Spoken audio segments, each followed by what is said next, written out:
Hi everyone, my name is Jimmy Yu. I'm one of the high performance coaches here at Complete Performance Coaching. I'm here today to do my Facebook Live, my monthly Facebook Live. Today I'm going to do it on the summer sports season, really the summer club season. So as a high performance coach, I do this, and I also am a travel lacrosse coach. So I am traveling this summer, and one of the places I'm going as a lacrosse coach this summer are Denver, Utah, and to Bend, Oregon. So my travel team, we're going to be pretty busy here. Actually, we are right away. And I just want to remind you guys, just give you guys some tips as athletes, as parents, on how to have a successful summer travel season. All right, I thought that Sarah and Rebecca did a great job just talking about summer and how to kind of take it easy, how to maybe transition to different sport, just kind of do something fun. But for those travel sports players, I think they do it for different reasons. And a couple of them are, one, a lot of them are looking to get college looks. They want to go to these showcase tournaments. They want to get college coaches to notice them, to see them play. Others are doing it just to have fun, right? And then there's another group that plays travel sports like lacrosse because maybe their high school team or their club team, they're just not that good, and they want to play on a team in the summer with a bunch of players that are good, maybe find some success, go to tournaments, win some games. All right, and play with good players. So again, there's multiple reasons why people play club sports in the summer. I think they amp it up a little bit. It's not as intense as like a spring sport or a high school sport where you're going every day, but you're still pretty intense. The big thing to me is that you're flying. You're going to these destination tournaments, right? So part of summer vacation for athletes in club sports is traveling somewhere fun, playing at a tournament against different teams across the country. So first thing I want to consider is sleep. All right, sleep is the important thing. And we look at like NBA players, the NBA finals just finished, and you see this big discrepancy between, playing well at home games versus traveling to, the opponent's home. And you see how poorly they play. And I think the same thing happens with travel sports. If you don't prepare, if you don't go there and, prepare for these little things, same thing happens. It produces poor performance. All right. So first thing is sleep. As parents, as athletes, make sure that when you go to these travel sports destinations, that you go early. Maybe you go a day ahead of time, maybe even 2 days ahead of time if you can afford that time. Right. One, I want to acclimate to the new place that I'm going to, and two, I want to make sure I get enough sleep. The last thing you want to do is fly out like 10 o'clock at night, get in there really late, check in your hotel, and then wake up and have like an 8 o'clock game, right? That's like the worst case scenario. So again, sleep is the first part, right? I want to get a good night's rest.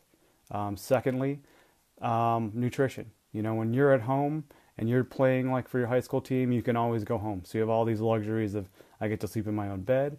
Mom and dad get to cook me food.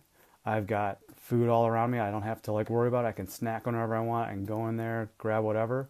If I'm injured, I get to go see my trainer in the morning or whatever. I go back to school, see the trainer, and I fix any ailment, right? And again, like rest, I get my own bed, I get the comforts of home. Where when we're traveling, we're staying in a hotel, sometimes we'll forget to even have food, right? The worst thing that I see with travel sports and traveling these tournaments is kids will fly in late, they forget to get food for the next day. So one, they're skipping breakfast. They don't have snacks in between games, and they show up at that first game. They play fine, because they still have some energy, some like fuel left from the night before, but then they totally burn out, right? They're done by game two, game three, like just completely just done. So sleep is the first thing on that first night, getting enough sleep for that first game, that first round of tournament games. Second is nutrition. First thing you should do when you get there, buy food, right? Go to the grocery store, get snacks, get breakfast snacks, get everything you can for the day, get Gatorade, whatever that, sports drink that you like to drink, maybe dilute a little till you drink it during the day with water. So again, hydrating, having food all day, having fuel before, breakfast is huge. It's important, especially for tournaments. I know for lacrosse, they play at least 5 games in 2 to 3 days, and with showcase tournaments, they're also playing an additional 2 or 3 kind of showcase games. So that's like 8 games in 2 to 3 days. So you want to make sure, again, sleep, hydration, nutrition, getting all that in, right? So first day, again, acclimating. Second day is like fun day, and one, you're traveling with a team, you're going somewhere fun, and you're kids. So as athletes, as kids, like you're going to have fun. So go play with your friends, right? After those round of games, go play in the pool, go in the hot tub, go play some Fortnite in your room. But make sure to shut it off. Make sure you get that 10 to 12 hours of sleep so you're rested for that final round of games, those championship games to play.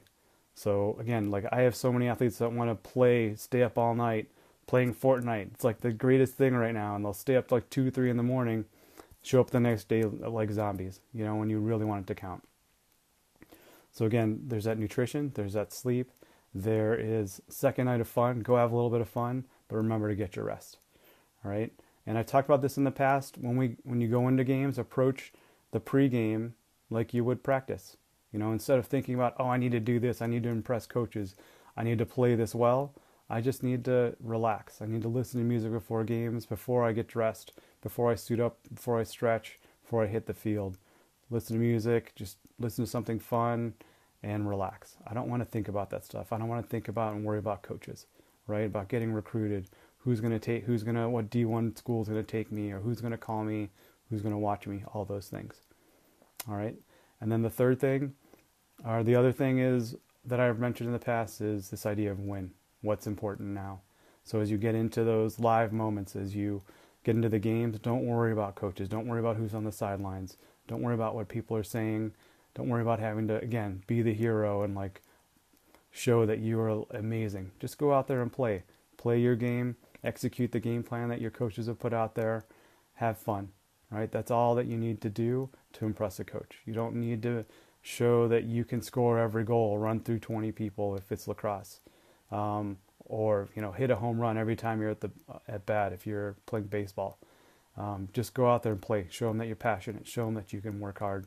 Show them you're a team player and play in the moment. All right, so those are my tips for travel ball, for going out there in that summer season, having fun, working hard, enjoying where you're going, and again, just playing to be effective. The other side of it. So I actually had a team where we called it the no sleep weekend. It was like an absolute disaster, right? We flew out late. Our flight got delayed on a layover. We get into our destination. We were going to San Diego. We get in at like midnight, right? The rental car place is closed. So we have to wait an hour to get the cars. By the time we get to the hotel, it's like 2 a.m. Kids are finally in bed by 3. First game, 9 o'clock. So we got to be at the field by 8. So again, up at 7:30, out to the field, warming up, playing, doing all this stuff. It just so happens we played really well that weekend. Kids got zero sleep or very little. We won most of our games. We ended up winning the championship, winning the tournament that season. So we call it the weekend of no sleep. And that can happen. By chance, you could play well in like environments like that. But we don't want to. That's not setting ourselves up for success, and that's not building that consistency on playing sports, going out there on these travel games, and playing at our best consistently. That's like that crapshoot, and we got lucky with our crapshoot that happened. But again, go there early, kind of set yourself up for success, balance your schedule, don't stay up all night. And if you can build that consistent performance, one, that'll help you in your summer season. But as you get into, higher level programs and you're traveling a lot, you'll really teach you how to get your travel mindset in to really, make away games and traveling and spending the night in hotels and stuff part of that home routine. You make your home routine away, right? Okay, so if you guys have any questions, please post them. I'm happy to answer and reply to any other questions that come up. If you have stuff for the next month's Facebook Live, please post that as well. Thank you.